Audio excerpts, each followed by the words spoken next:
আচ্ছা, বিজেপি কি টিএমসিতে আসলো না টিএমসি বিজেপিতে গেল? আমি কিছু বুঝলাম না। আপনারা হাসবেন না, দেখুন এই ছবিটা। আরে আমি কিছু বুঝলাম না, আমে দুধে মিশে গেল। আঁটি হয়ে গড়াগড়ি কে খাচ্ছে বলো তো? পিসি, পিসি। আর আমরা সাধারণ নাগরিক, আমরা ভোট দিয়ে জিতিয়েছি, আমরা হচ্ছি আঁটি হয়ে গড়াগড়ি খাচ্ছি।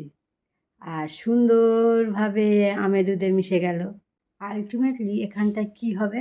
আমি শুনেছি টিএমসি আমলে এই যে পাশে যে সঙ্গপঙ্গগুলো আছে এখন বিজেপির সঙ্গে, আর আমরা বিজেপিকে ভোট দিয়ে জিতিয়েছিলাম যাতে আমাদের অনেক ভালো হয়। আবার এই মানুষগুলো যখন আবার বিজেপির মধ্যে ঢুকেছে, কি ভালো আশা করতে পারি? মানে একবার যে চুরি করে তাকে বিশ্বাস করাটা কেমন যেন ভয়ে ভয়ে চলে আসে না? যেমন একবার চুন খেলে গাল পোড়ে, দই দেখলেও ভয় পায়। ব্যাপারটা এরকম, না জানি আমাদের কি অবস্থা হবে।